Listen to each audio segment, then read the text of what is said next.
Hello everyone. The next program which we are discussing is the program number 7, which is computing the sine value and the cosine value by using Taylor series. And they have also given how the Taylor series looks like.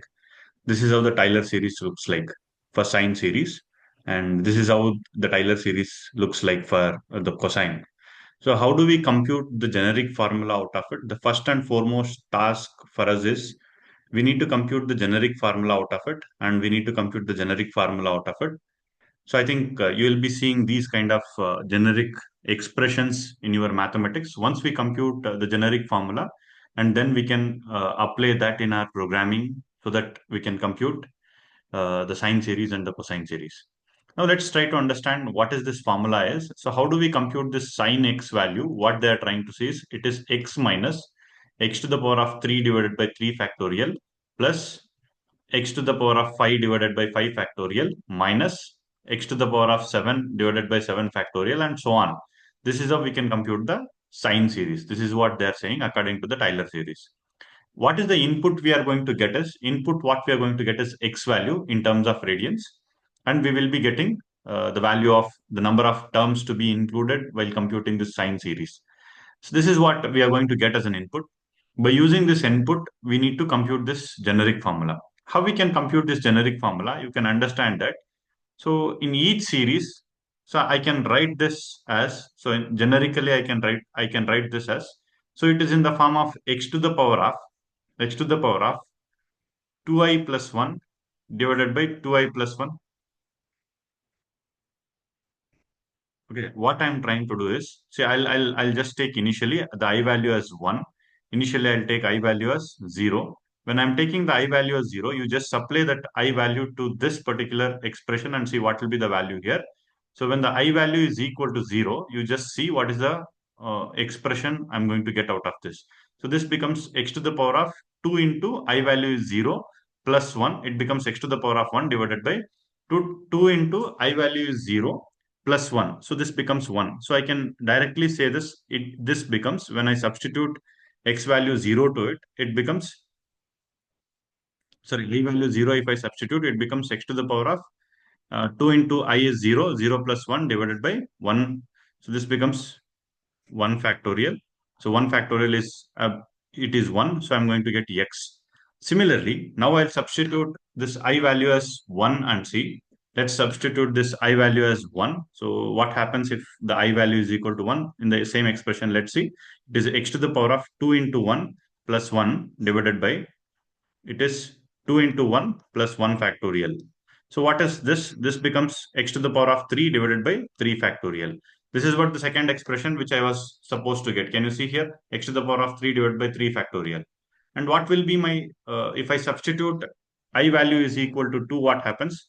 I value is equal to 2, what happens? You just see x to the power of 2 into, I'll multiply with 2 because I value is 2 plus 1 divided by, I can say 2 into 2 plus 1. So what happens now? You just see it will become 2 into 2 is 4, 4 plus 1 is 5. X to the power of 5 divided by, you can say 2 into 2 is 4, 4 plus 1 is 5. It becomes 5 factorial. I'm getting the third expression.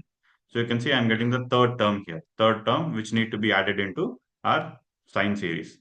If I perform the summation and subtraction of these elements, this becomes my final formula. So that's what I can say. Out of this particular formula or a series which they have given, we need to generically derive what should be the formula. This is the generic formula, but one thing which you have to observe here is the sign is varying. When it is 3, I'm just subtracting. So initially it was plus, then minus, it was plus, and it was minus. You can see if the I value is 0, when the I value is even number, we need to have a plus. When the I value is odd number, when the I value was 1, we need to have a negative number. When the I value is 2, we need to have a positive number, and it should change. So how do I do that? So I can just multiply this with minus 1 to the power of n. If I multiply this with minus 1 to the power of 1, so I can say this series can be generically computed as,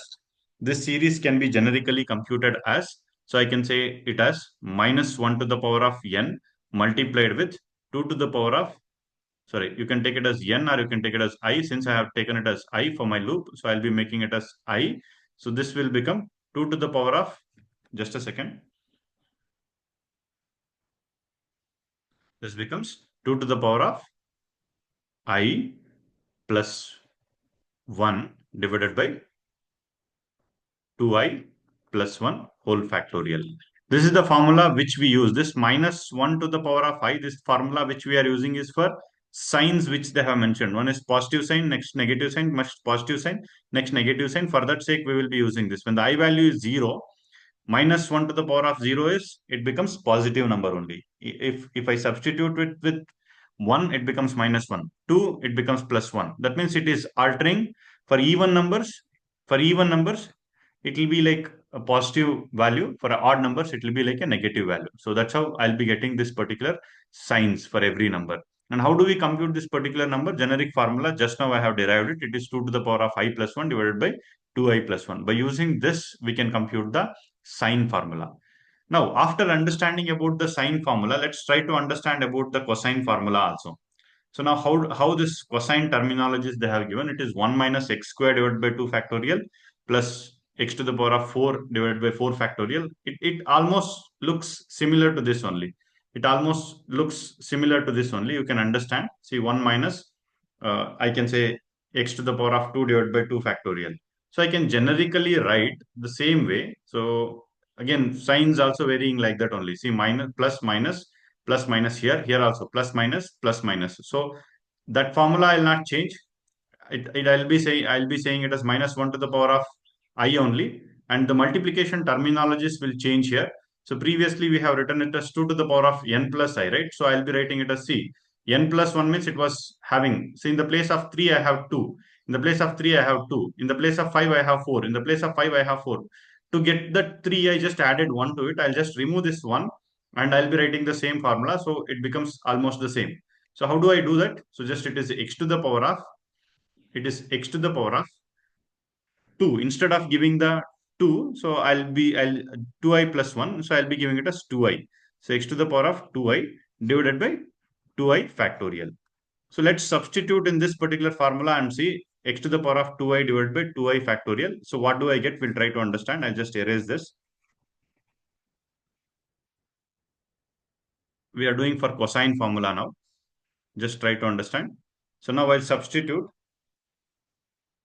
x value is equal, sorry, I value is equal to 0. When I value is equal to 0, what happens? You just check x to the power of 2 into I value is 0.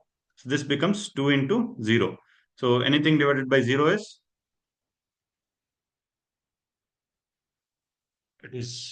it becomes x to the power of, I can say 0 divided by 0 factorial. 0 factorial is 1. So we get it as x. We get it as x. So x value for initial cosine value, x to the power of 0 is 1.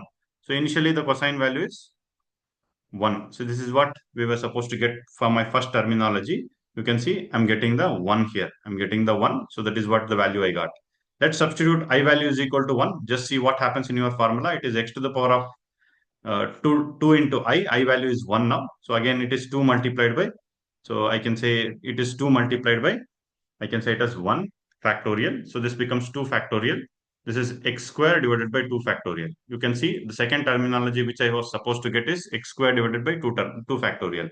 Similarly, if I substitute the next value called as x value is equal to 2, again I'm going to get the same. Let's try to understand. Now the I value is equal to 2, I'll substitute and see. So if I substitute, now I value is equal to 2. I'll be substituting I value is equal to 2. You just observe. I can write it as x square. I value is 2 now divided by 2 into 2 multiplied by 2 whole factorial. So let's see, this becomes x to the power of 4 divided by 4 factorial. That was the next terminology which was expected in our cosine series, cosine Taylor series. Can you see? X to the power of 4 divided by 4 factorial. So that's how we compute, I can say, Taylor series. So this is the generic formula which we can derive for cosine series. And if I add plus 1 here and plus 1 here, that becomes a cosine series, sine series for by using the Taylor series approach. Now, let's try to code for this particular problem.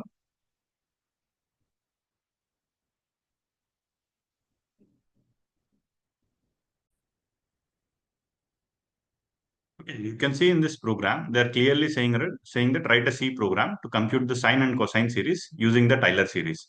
And the Taylor series also they have given. And they have given some note instruction that the result up to 4 decimal places use the double data type for all the variables. That means we need to use the double data type for all the variables except the number of terms. That means number of terms that series has to go, only that should be an integer variable. Rest everything should be a double data type. Additionally, initialize the variables that will store the result of sine and cosine series to zero point 0.0 at the beginning. So that means sine and cosine series initially should be initialized to 0.0. This is the test case which they have given. The first test case, what it is saying is, first we need to read the angle, then we need to read the number of series, then we need to print the what is the sine value and what is the cosine value. So let's start writing our program. So I'll be including the header files. I need math.h for computing the power. So I'll be using that math.h header file also. Then I'll start writing my main function. So I'll not return anything. So I'm giving the return type of the main function as a void type. So inside this, as they're saying, we need to read the radians. So they told clearly that we need to use it as a double type. I'll be using double as radian only, or we can write it as rad. So that is enough. And then I'll be declaring one variable called as term. So for reading that particular number of terms, first we need to ask user to enter that angle in radians.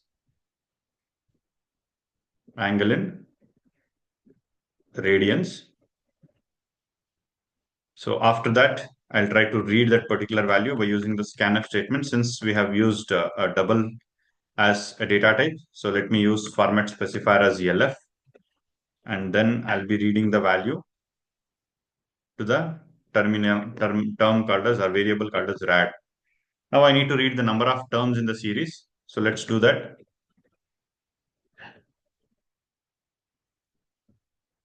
Number of terms in the series. So once after reading this, then we need to go for computing the sine and cosine series. I'll be showing you one by one. First, I'll compute the sine series, and then we'll go and compute the cosine series. So now let me read that particular value first. How do we read it? Since it is an integer value, so format specifier which I'm using is %d, and I'll be storing it to the variable called as term. Now we need to call this particular function to compute the sine series. So I'll be calling it as sine. So for that, I'll be passing the parameters as this rad, and I'll be passing this term as a parameter. Instead of writing everything in the main function, I'll be writing some other function called a sine function, and inside the sine function, I'll be doing all these operations. Now let's see how do we write this sine function. So I'll use the return type as double because I'll not write everything inside the sine function, and I'll print the sine function there only, but I'll just try to return. So one and the same, I'll try to return the value from the sine function. So this is the sine function name, and it is passing, we are passing two parameters to it. So we need to receive the two parameters. So I'll just say double, and I'll be saying the value as x. I'll be receiving it to the variable called as x, and I'll be receiving one more value to the variable called as n now. So inside this, I'll be declaring one variable to hold the result. I'll be making it as a result only. And initially, I'll be initializing as they told initial value to be 0.0 because it is of double type, right? Since we need to compute the sine series, you can observe that sine series we need to compute for n terminologies. It has to repeat for n terminologies. Then we need to perform the addition and subtraction, and the result will be your sine result. So for that, I need to move across every element starting with the I to, I can say, I need to move across every element till the term is reached. The term is stored into the variable called as n. So I'll say I'll be looping across these elements until n value. So I'm starting with I can say 0. So I'll be terminating with less than n. Let's see whether it works or not. If not, we'll recompute this. Okay. Now what we have to do, so I'll be declaring one more variable called as term just to hold that particular individual term calculation. This is one term calculation, this is another term calculation, and this is another term calculation, and this is another term calculation, which I need to add to the result variable. First, I'm calculating the term. For that, we have derived a formula. So just now I have discussed about that particular formula, which is minus 1 to the power of n, right? So that I'll be doing it as power of minus 1 to the power of I. So I'll just say it as minus 1 to the power of I. That should be multiplied with. So this is minus 1 to the power of I actually, which I have written the formula there. That's what I'm writing here. Again, we need to compute the power of x comma 2i plus 1. So that I'll be passing it as 2 multiplied by I plus 1. Okay, this is computing the power. Okay, this everything I'll be putting under one bracket. So I need to divide it by, I need to just divide it by factorial of 2i minus 1. So I can say it as 2 multiplied by I 2 multiplied by I plus 1. So this is the formula for computing this factorial.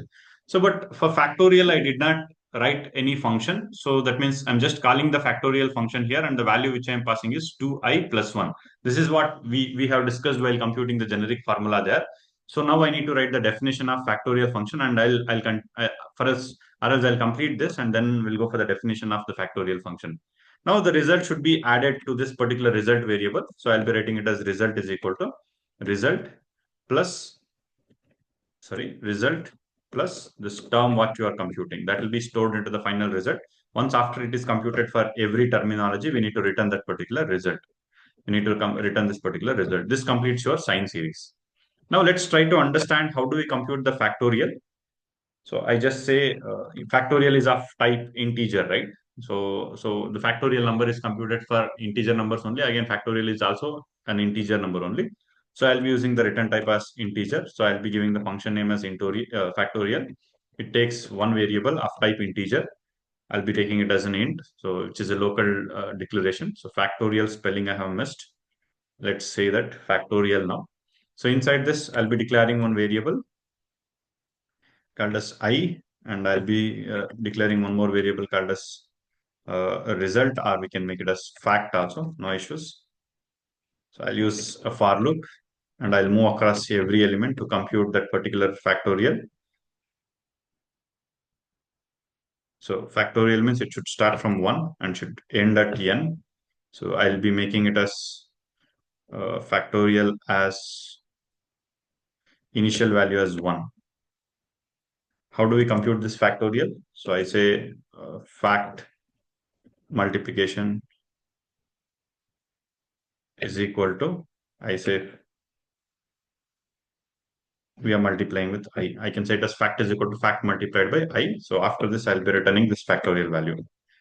So returning this fact value. That's it. So what I'm doing here is we are multiplying every element till that particular element. This is how we compute the factorial. Now, whenever we call this factorial function with a new n value, it will be passing here and it computes the factorial and returns the fact value, and that will be stored here. That will be stored here, and it computes the again calculation, and the result is stored to the term, and term again is added to the result variable. This is how we compute the sine series. Similarly, we need to do for cosine series. I'll just copy this. It is exactly same as the sine series only, but the only thing is name we have to change. I'll be doing it as cosine series now. Okay, cosine series. Everything is same. Only here the value computing changes. As I told, it should not have plus one. It should not have plus one. The rest the Taylor series is same. Here the sine series returns a double value. Can you see here? It returns the result. I need to have a variable to hold it. So what I'll do during the function call, I'll declare one more variable called as sine approximation. So I'll say it as sine appro, and I'll just store that value into it. Similarly, after calling the cosine series, I need to have a variable to hold it. So I'll say cosine underscore approx appro, I'll say. So I'll hold the cosine value also. So cosine of, so I can say we are passing the same radians value and the term value to it.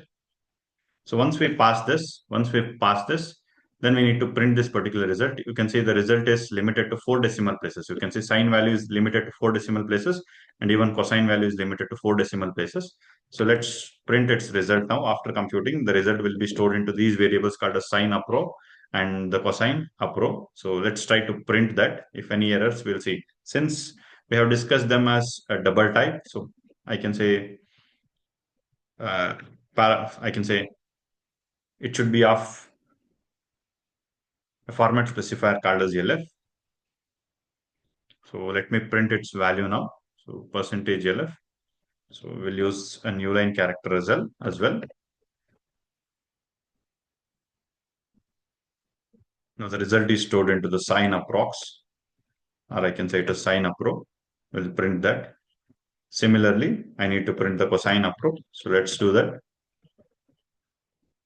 Cosine is equal to percentage LF, a new line character. So let me print that cosine series.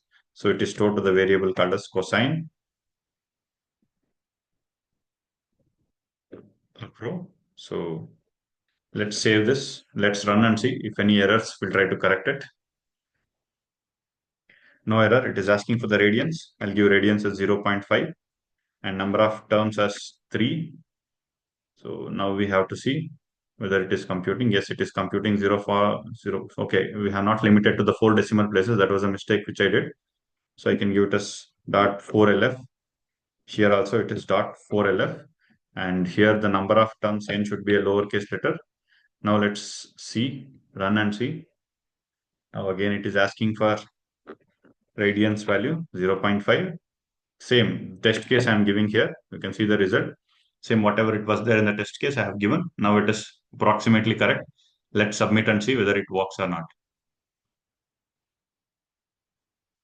Yes, it has been successfully submitted. This is how we solve this sine and cosine series. In the sine and cosine series, the major is about computing this particular formula. How do you compute this series formula is very, very important. I think I have explained about this. If still you have any doubts, you can just ask us. I'll be clearing it. Thank you.